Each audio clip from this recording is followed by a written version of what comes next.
Hello everyone and welcome to the video.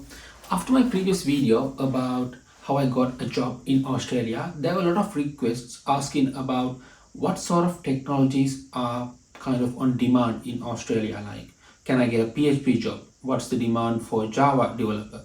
So those kind of things. I was also kind of searching about what kind of technology that I can learn after learning this TypeScript and React stuff.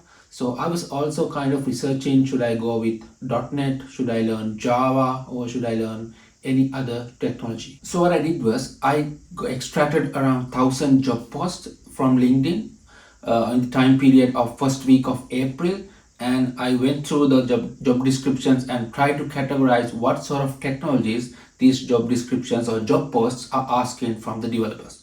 So let's get started. So first of all, I wanted to see what are the top technologies that are requested by almost all the software engineering jobs.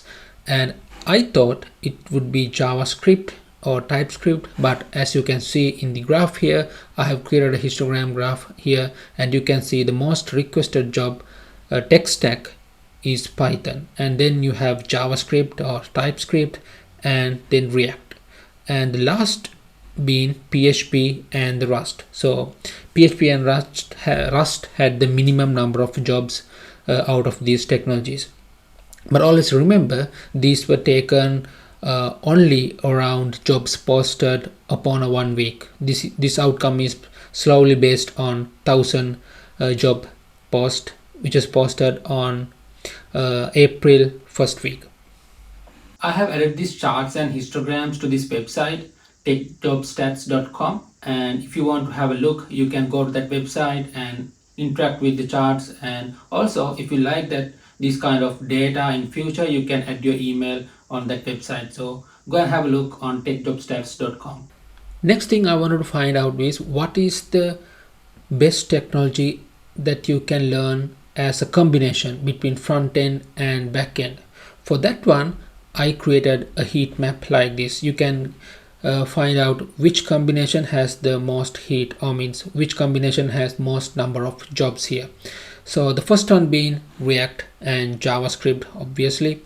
And also, if you guess, you can see there's a huge demand for Python and Java developers as well. And also, if you go with .NET developers, .NET plus JavaScript has a good demand, and .NET plus React also plays a good combination as for this data. And as usual, Rust and PHP shows a bit of less demand, but it's totally based on the data set that I'm using to interpret this information.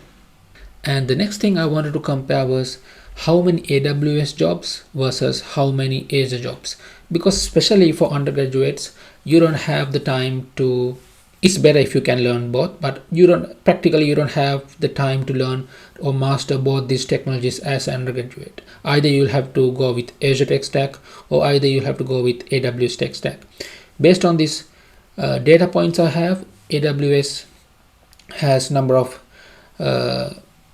more demand than Azure, but it's not significantly different. You have 109 AWS tech stack required for jobs, and also here you have around 63 Azure cloud technology required for this job as well. But surprisingly, that was not the case when we go with the database technologies. There were very few jobs compared to SQL to NoSQL. So there were around 17 NoSQL required tech stack, and SQL was requested by 113. So, but there's a huge difference between SQL and NoSQL demand as well. So based on this data set, I prefer, if you're an undergraduate, you can put some more effort on SQL side rather than the NoSQL side with the time frame that you have, because based on this data, it has a huge kind of trend towards the SQL side of things. But with the data, this thing can be completely changed, but this is what I found after analyzing those 1 week of data. I think this kind of analysis will also be useful for undergraduates to select their next combination of technologies to learn. Like, for example, if you have mastered Java, what you should learn next. Because in the final years, you don't have every time to learn every technology. Either you have time to learn AWS or Azure. Either you can master NoSQL technologies or SQL technologies.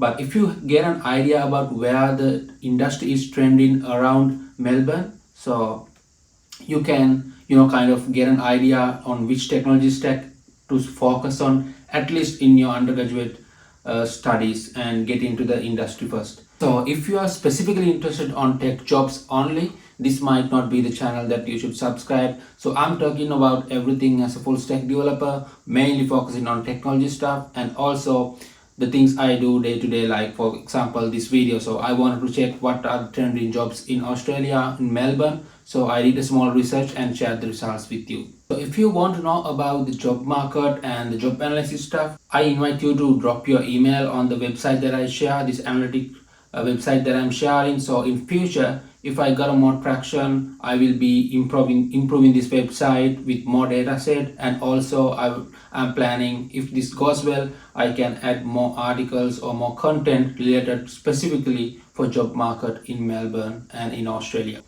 If you like to share your full stack developer story and share your knowledge, make sure you subscribe to my YouTube channel and drop a thumbs up to this video.